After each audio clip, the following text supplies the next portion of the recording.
नमो भगवते वासुदेवाय।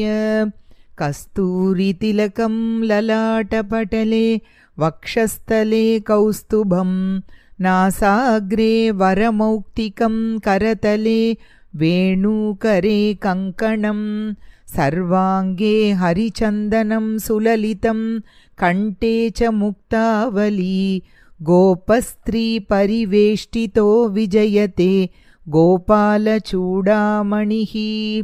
कृष्णं नारायणं वन्दे कृष्णं वन्दे व्रजप्रियं कृष्णं द्वैपायनं वन्दे कृष्णं वन्दे पृतासुतं। श्रीमद्भागवते प्रथमस्कन्धः द्वितीयोऽध्यायः।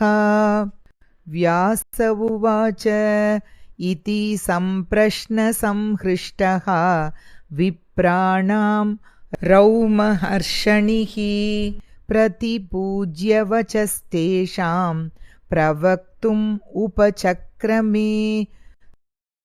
यं प्रव्रजन्तमनुपेतमपेतकृत्यं द्वैपायनो विरहकान्तर आजुहाव। पुत्रेति तन्मयतया तरवो अभिनेदुः तं सर्वभूतहृदयं मुनिमानतोऽस्मि। यस्वानुभावम् अखिलश्रुतिसारमेकम् अध्यात्मदीपम् अतितितीर्षतां तमोन्दं संसारिणां करुणयाः पुराणगुह्यं तं व्याससूनुम् उपयामि गुरुं मुनीनां। नारायणं नमस्कृत्य नरं चैव नरोत्तमं देवीं सरस्वतीं व्यासं ततो जयमुदीरयेत्। मुनयः साधु पृष्टोऽहं भवद्भिर्लोकमङ्गलं यत्कृतकृष्णसम्प्रश्नः येनात्मा सुप्रसीदति। स वै पुंसां परो धर्मो यतो भक्तिरदोक्षजे अहैतुक्यप्रतिहता ययात्मा सम्प्रसीदति। वासुदेवे भगवती भक्तियोगप्रयोजितः जनयत्याशु वैराग्यं ज्ञानं च यदहैतुकं धर्मस्वनुष्ठितः पुंसां विश्वक्सेन कथासु यः नोत्पादयेद्यतिरतिं श्रम एव हि केवलं। धर्मस्य ह्यापवर्ग्यस्य नार्थोऽर्थायोपकल्पते नार्थस्य धर्मैकान्तस्य कामो लाभाय हि स्मृतः। कामस्य नेन्द्रियप्रीतिः लाभो जीवेत यावता जीवस्य तत्त्वजिज्ञासा नार्थो यश्चेह कर्मभिः। वदन्ति तत्तत्त्वविदः तत्त्वं यज्ञानमद्वयं ब्रह्मेति परमात्मेति भगवानिति शब्द्यते। तच्छ्रद्दधाना मुनयः ज्ञानवैराग्ययुक्तया पश्यन्त्यात्मनि चात्मानं भक्त्या श्रुतगृहीतया। अतः पुंभिर्द्विजश्रेष्ठा वर्णाश्रमविभागशः स्वनुष्ठितस्य धर्मस्य संसिद्धिर्हरितोषणम्। तस्माद्येकेन मनसा भगवान् सात्वतां पतिः श्रोतव्य कीर्तितव्यश्च ध्येय पूज्यश्च नित्यदा।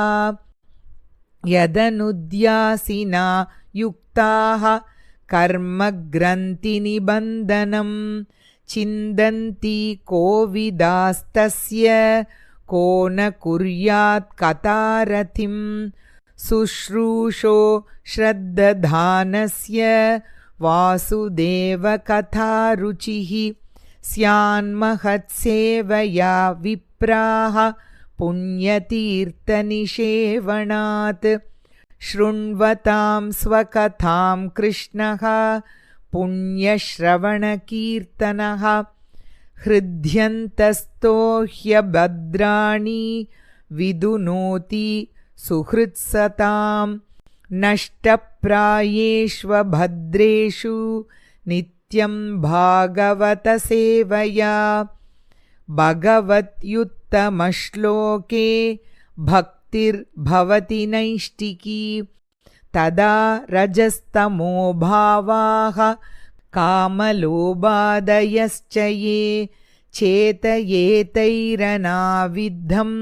स्थितं सत्त्वे प्रसीदति एवं प्रसन्नमनसः भगवद्भक्तियोगतः भगवत्तत्त्वविज्ञानं मुक्तसङ्गस्य जायते भिद्यते हृदयग्रान्तिः छिद्यन्ते सर्वसंशयाः क्षीयन्ते चास्य कर्माणि दृष्ट एवात्मनीश्वरे अतो वै कवयो नित्यं भक्तिं परमया मुदा वासुदेवे भगवति कुर्वन्त्यात्मप्रसादनीं सत्त्वं रजस्तम इति प्रकृतेर्गुणास्तैः युक्तः परपुरुष एक इहास्य धत्ते स्थित्यादये हरिविरिञ्चि हरेति संज्ञाः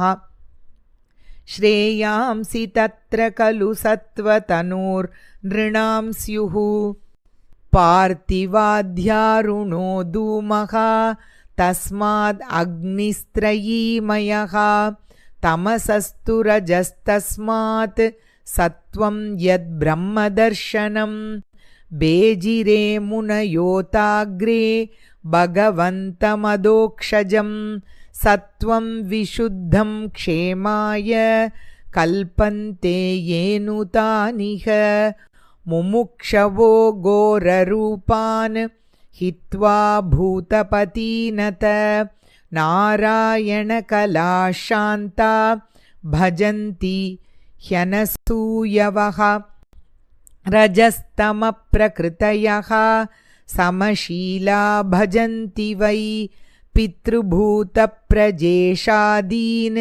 श्रियैश्वर्यप्रजेप्सवः वासुदेवपरा वेदा वासुदेवपरामखाः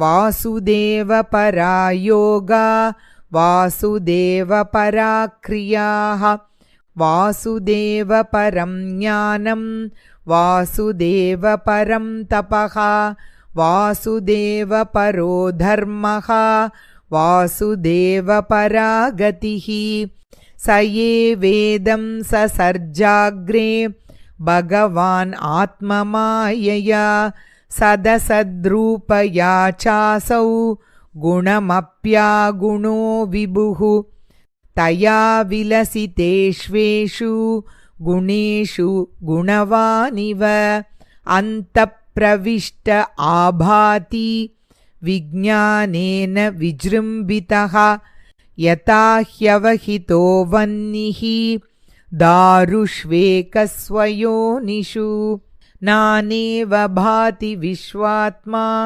भूतेषु च तथा पुमान् असौ गुणमयैर्भावैः भूतसूक्ष्मेन्द्रियात्मभिः स्वनिर्मितेषु निर्विष्टो भुङ्क्ते भूतेषु तद्गुणान् भावयत्येष सत्त्वेन लोकान् वै लोकभावनः लीलावतारानुरतः देवतिर्यङ्नरादिषु इति श्रीमद्भागवते महापुराणे पारमहंस्यां संहितायां प्रथमस्कन्धे द्वितीयोऽध्यायः। ஸ்ரீஹரயே நமக ஸ்ரீஹரயே நமக ஸ்ரீஹரயே நமக.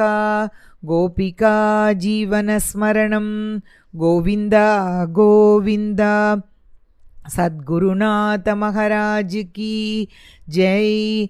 ஹரே ராம ராம ராம ஹரே ஹரே, ஹரே கிருஷ்ண கிருஷ்ண கிருஷ்ண கிருஷ்ண ஹரே ஹரே. ஓம் தத்சத்.